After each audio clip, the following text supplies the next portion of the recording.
Now going off for the low water again in my father's boat. It's a lovely afternoon. Bit of a haze on the water, but it's still lovely. Flat calm, like a sheet from Pike. There doesn't look much colour in the water though. So we come back dry. Lovely, lovely weather, isn't it? Well, we're now about to launch. Just reversing the tractor back in the sea, or reversing the boat, should I say? Right, let's get the oars in.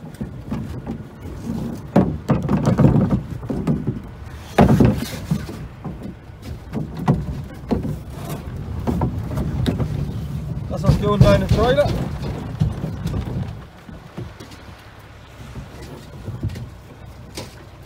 Then I'll roll back to the beach. I'll just hold them in the breakers.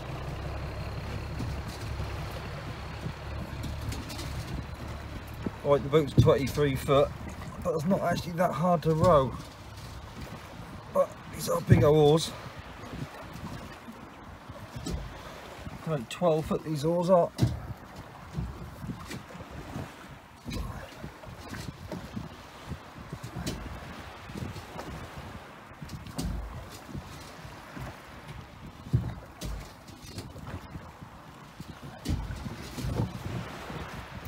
I rowed back to the beach and just dipped the oars in to keep her steady so she wouldn't do anything, just sit here virtually.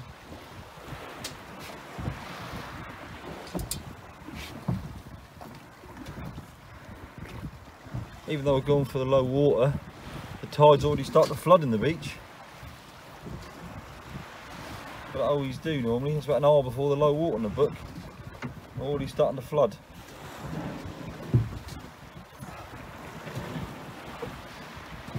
That's the old chap in, and then roll away from the beach. You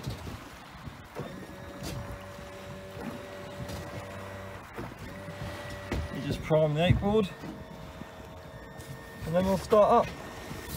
Keep the oars out of the way. Oh, didn't mean to do that, not with an oar.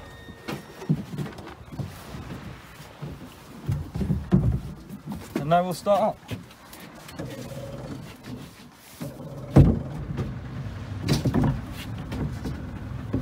That's the engine all started. Give it a second to warm up and then off we'll go. Plus the net's going over the side.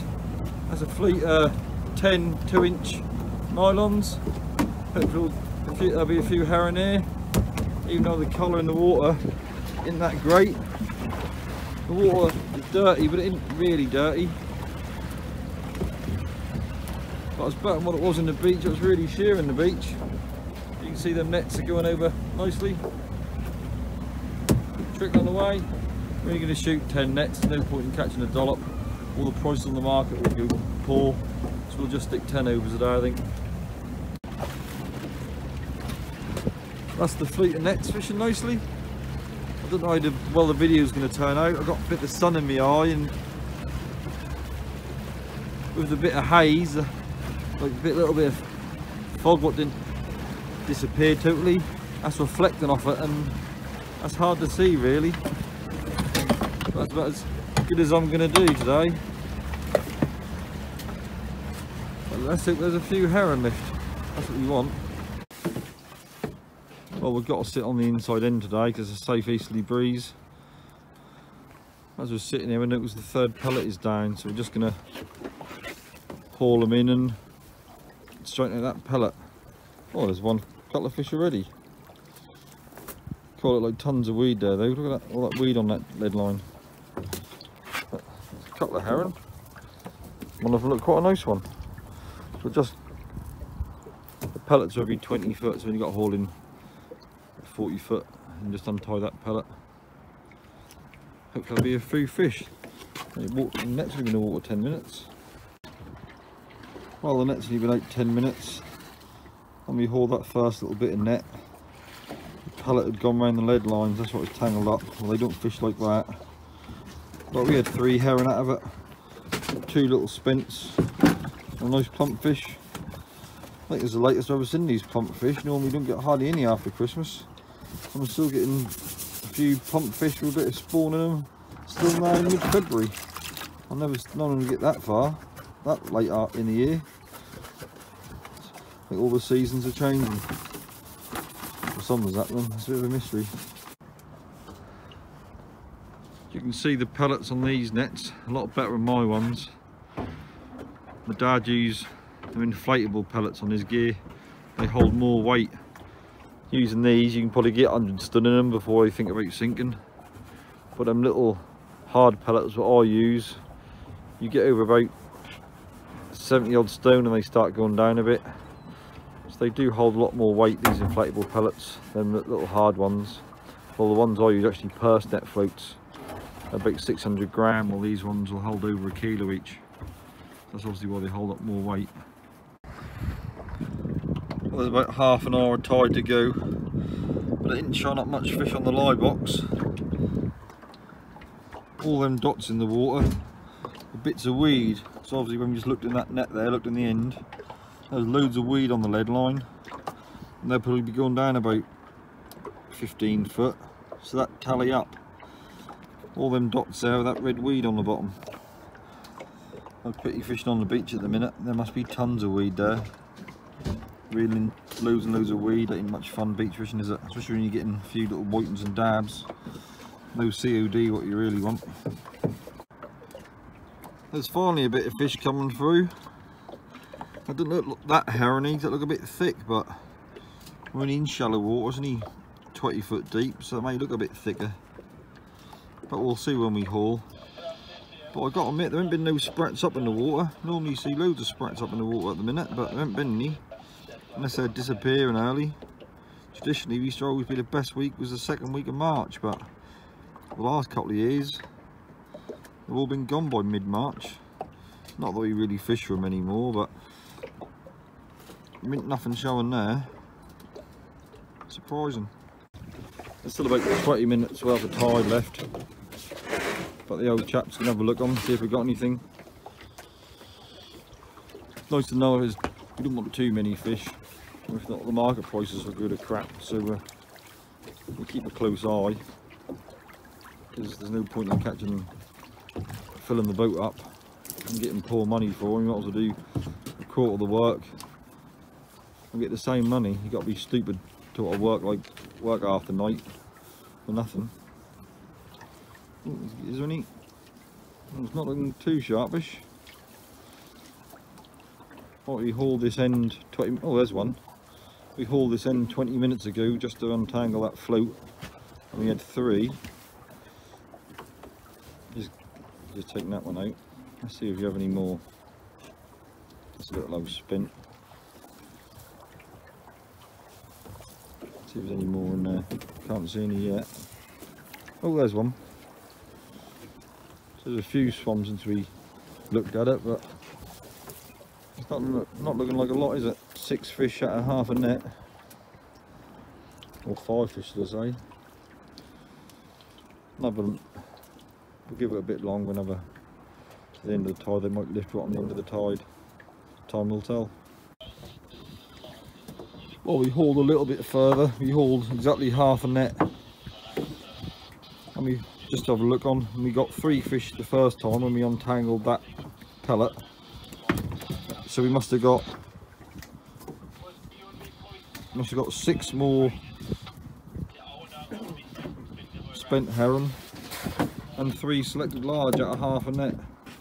That ain't a huge amount, but the difference is it is a shallow net on the end. The net closest to the beach is only 100 meshes deep, while most of them are 120 meshes deep. Obviously you keep away from hefts and shallow water. Hope there'll be a few more fish in the 120 meshes deep. Doing all the way along next to this fleet, look on the water here. Oh yeah. Well, we're now going to haul the heron nets. We've already had a look at the end twice, but we're now going to give them a haul. So anything in this first half a net is swum since the last time we had a look on about 20 minutes ago.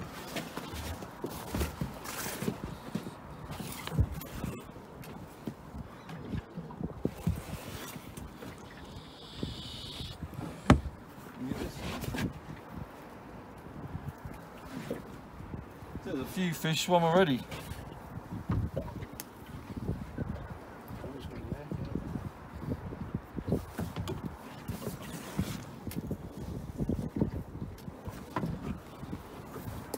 food fish in there.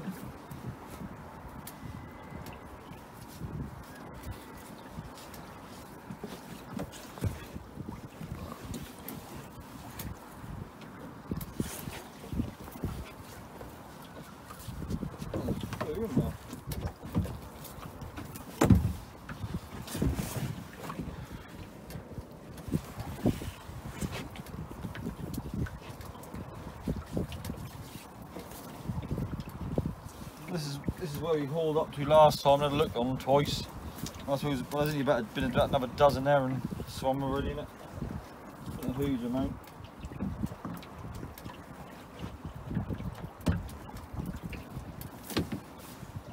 But look at, doesn't look like a few more.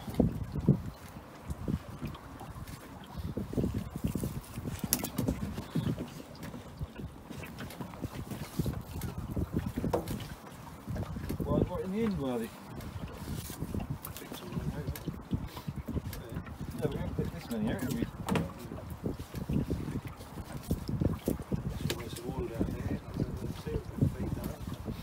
That oil has got a lot further than our gear, isn't it?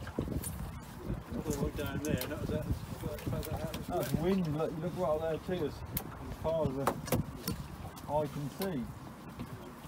There's a few there and there. Not huge amounts, and probably not as what we had, many as we had last trip, but there's a few there. And now you go into the 120 mesh deep, so there should be a few more in these. You always get a few more around the gill. Oh, definitely more in these ones, isn't there? Oh look, there's even sprat caught in that one. You don't get many sprats in herring nets, but you obviously get a few. When the mesh is pulled tight, that nip them.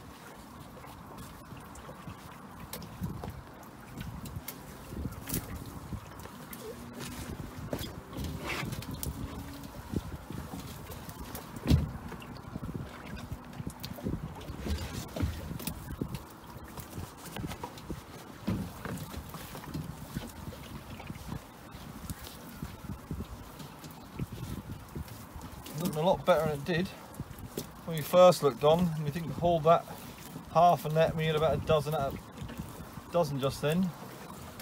They start to thicken up a bit. There isn't many fish up in the water though, they're all deep.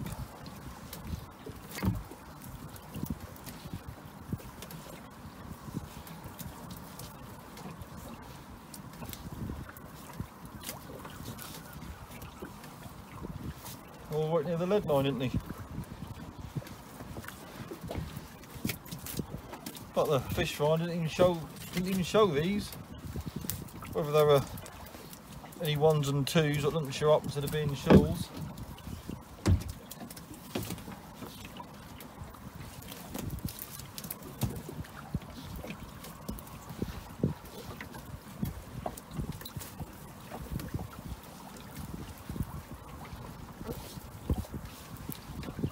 Obviously there's too many to clean at sea. We'll clean these when we get back to shore. There's a bit of a haze from that fog what never totally cleared, so what we need to do is get these hauled before it gets dark, because I've got a nasty feeling that fog's going to come back. And you don't want to be in a little boat in the fog, in the dark, really, if you ain't got radar. There's one little whiting. Not what we want.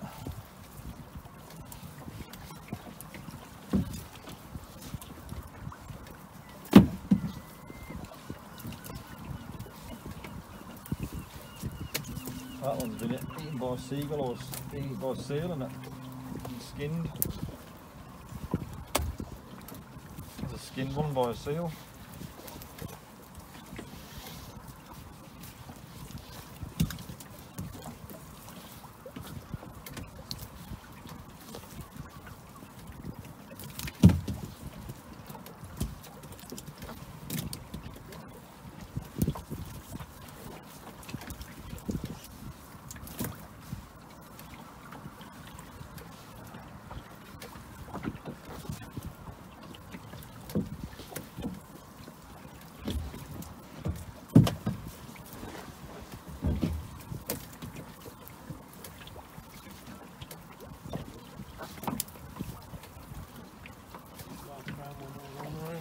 Always a big one.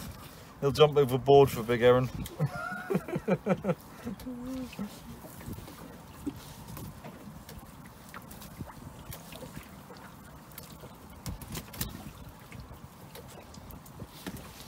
There's some nice ones falling out in the bottom of the boat.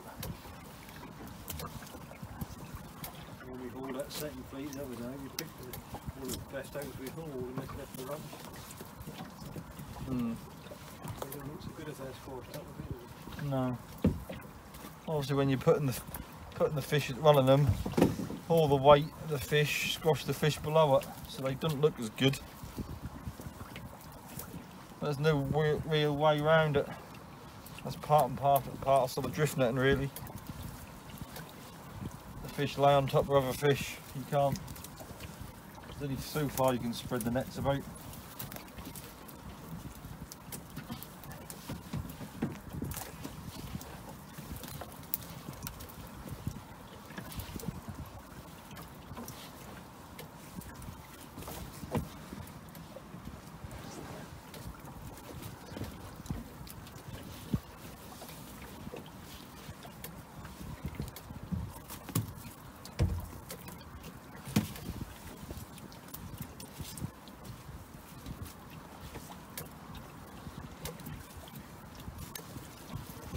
Well, that's basically going to be the same all the way through, so there's no point in recording it and showing you the same thing over again. It'd get a bit boring, so I'll wait for something else. Well, there's still a few good heron there. That's a lovely plump heron. That's a spent. That's the difference between a spent and a plump heron. And look at this big bugger. That one's a monster. They call them wash heron for some reason. I don't know particularly why, but they always say the really big heron are wash heron. I ain't got a clue why, but that's what it is. Well, we'll finish hauling the nets. There's a couple of stun fell out. There's a bit of fish in the gear. I probably think we've got about 25, 30 stone. I'm not 100% sure, they're hard to tell, these old spents. But we'll get back to shore and clean them, and then we'll find out for definite. Well, we're now motoring home. The sun's getting low in the sky. Flag's in the way, so it doesn't blind the camera, so that's probably a good thing. And I've started to cool down. You see that haze is starting to come back. That was a given, really, when that sun didn't burn off all that mist. That seemed to return that night if there wasn't too much wind and that, but that's what it's doing. Haze is coming back, that'll probably be another thick night of fog. Look in the distance there, it's all starting to thicken up. That was a given, really. Well, we're now going ashore. You can see the tractor in the sun and the haze. The sun reflects off that. Fog a bit and it's a bit of a hazy old day. Now you're soon at the beach. Nobody else done up the trip after cleaning all the heron out. The tractor's just underneath the sun. You can see the wings. I don't know what you can see really. But I don't know what you can see, but I hope for the best. There it is.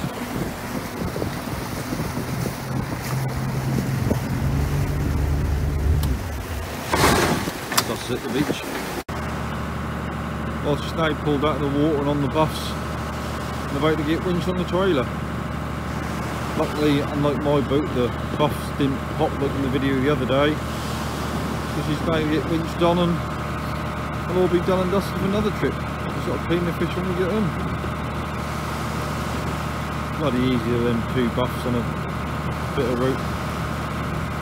The days used to struggle as a kid holding the boat up. And all you had to do is stick a couple of buffs under it. They really are bloody handy. Well, the boat's on the trailer, I'll take the buffs out. So I'm going to give them a good wash. But we can't leave the sand in the boat when I've got fish in there. As I say, always wash your balls. Well, that's it, boat on the trailer, chained on, tied on. Now you're going up the beach, drive around the old man's and soon Start clearing the herring out. Hopefully Mother will make us a nice fresh cup of tea. Flask tea's crap, so I always have coffee, but I do prefer a cup of tea. And normally Mother's duly obliging. Well, that's the herring all cleaned. In the back of the van, ready to be taken to Lowestoft. There's 5 boxes there, but they're all full. There's about 4.5 boxes in total, really. But that's enough for a Wednesday market. Plenty good enough. Right, thanks for watching. Much appreciated as ever. Good luck. Have a good one. Bye.